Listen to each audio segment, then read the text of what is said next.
Alright fellas, so, influencer boxing. You probably sat there going cloister, why are you talking about this meaningless sideshow? It all means nothing, why even touch on it? Well, with the current state of boxing, this meaningless sideshow has become somewhat of a staple. I'll be watching some normal boxing pay-per-view and then bang, the upcoming fights I have Bevo's mug staring back at me next to a promotion for a Canelo fight or something similar. But I'm not one of those boxing fans that says this sort of entertainment has no place, because it did really work a few years ago, but it all went bad. Really bad. So stick with me as I ask the question, how do we go from events which had genuine hype and value to the boxing world, to an industry pumping out pay-per-views which are honestly embarrassing and no one wants to watch or buy? So let's get right into it. Now, influencer boxing, or probably the more dirty term celebrity boxing, always seemed a bit tacky to me. I think before the current crop, celebrity boxing really was just washed up celebrities that you would see them in these sorts of promotions and go, where did it all go wrong? There was absolutely nothing glamorous about it. Neither was it ever really big enough to make any sort of vague impact on the boxing world. Of course there were exhibition bouts, but usually most of the time they contained a vaguely active big name, and were at least a bit more entertaining than, oh, look at these two washed up blokes get in the ring and fight it out for their rent money. Yet I think what changed this all was of course KSI. His first event with Joe Weller wasn't, oh, look at these two washed up stars. It was rather, look at these internet guys in their prime utilize their internet based audiences to host a boxing event which attracted bigger crowds than 90% of the actual fights in the region at the time. And after the first Logan Paul fight, you could see all the legitimate boxing promoters come crawling. These two Logan Paul KSI events were really where we peaked with influencer boxing. You have two completely different audiences which are super passionate about the said YouTuber, and these two blokes are in their absolute primes. They face off, and with fantastic promotion and back and forth, it set up the perfect event. It didn't matter what the fight looked like, you were invested. And at least the first undercard was filled with not as big but still familiar faces, which made everyone want to tune in. And these creators wanted to be on these cards just because of the event itself and not for the money. Although the second one, Eddie Hearn did just get his greasy mitts on it and turned into a pro boxing card, but beside the point. Yet the next event, Jake Paul versus Anisong Gibb, was a wake up call that this really doesn't make any sense, at least monetarily. You had two sideshows of the bigger cards face off with a storyline that in the end that Jake versus KSI. This was Eddie Hearn's also last involvement in the space, and I can understand why. You have an event with not the monumental build up as seen before, with two blokes who are basically just in there to do a job. And at the end of the day, no one cared about this event like they cared about the one previous. And obviously, the money didn't make sense. And this is a reoccurring theme. After this bout, Jake went off to have his own monumental success, and he's a bit of an exception, although he does kind of run close to what I'm about to say. But a running theme with every promotion after this was that the money didn't make sense. Every event you would see crop up, maybe except Creator Clash 1, hemorrhaged money, and was financial failure after financial failure, with many of these events bankrupting whatever company they touched. You weren't anymore dealing with washed up celebrities wanting to fight to pay off their alimony. You were dealing with influencers in their prime overinflating their value for an event that would in turn fail because of these monetary stresses. So nowadays we basically only have two promotions. You have Jake Paul's MVP, which in terms of influencers really only manages Jake, and then you have Misfits. Now as a result of everything I just said, with KSI wanting to return to boxing, him and his partners sat around and developed this idea for Misfits, which hypothetically should work out if you host big events with popular creators. It's not that hard. Now I'm not going to sit around and tell you the history of Misfits because that's simply not needed, but I want you to imagine you take a bloke who's known for music managing and partying and you put him in charge of an influencer boxing promotion backed by only some of the biggest boxing networks out there, with no experience and about as much knowledge of what the kids want to see as your dorky uncle, and have a guess how they'll go.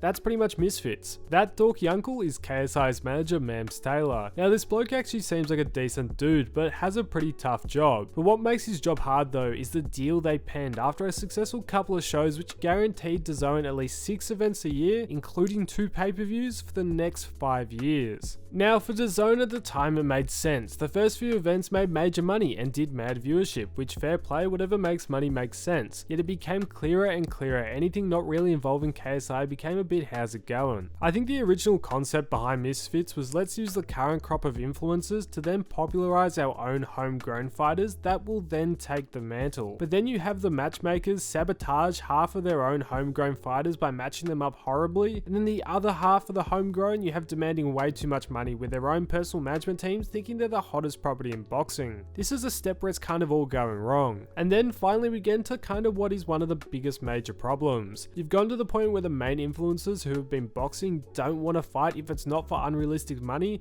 and the rest?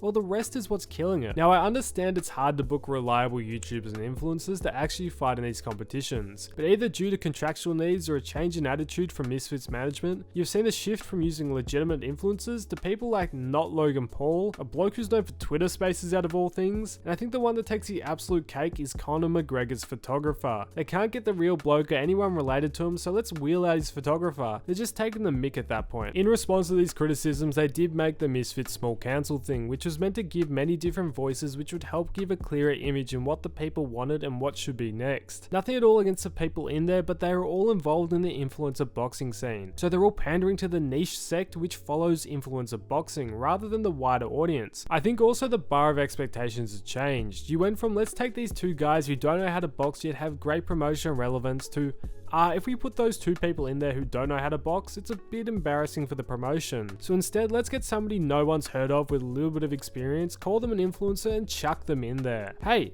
that's way better. That's why you have fights on say Creator Clash that people love so much, because they remembered what influencer boxing is all about. Fights with creators which are entertaining and aren't genuine super serious technical matches. That's how it succeeded in the first place, and something they seem to want to erase out of the scene. And the greatest rebuttal to all of this I've seen is, well, they do views. Well, really just the highlight packages do.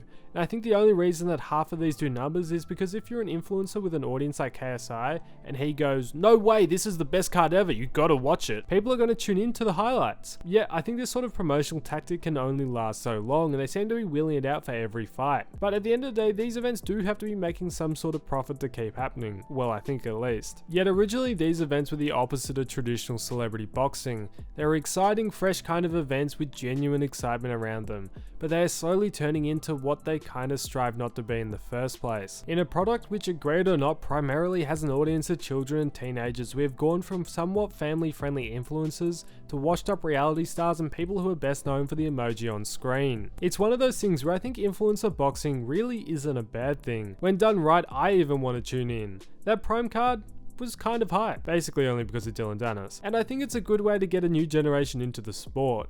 I've seen it with my own eyes. Friends who want to get into boxing because of people like KSI. Yet the road we are on isn't a sustainable one, no matter how much they want to claim they are doing numbers. If they want to build a tacky celebrity boxing promotion with washed up stars like the ones of old, hey, go ahead. But I wish they would cull back the amount of events and make them all class, with each event being a spectacular, but truthfully, that's not going to happen anytime soon, so you kind of have this answerless question. To me, it has to be ripped back to its roots. As a sideshow to regular boxing, I think they kind of go well hand in hand. Like it or not, people watching say KSI versus Logan Paul are then a lot more likely to go down the rabbit hole and get interested in boxing, and end up paying for a proper boxing card, which keeps our sport alive.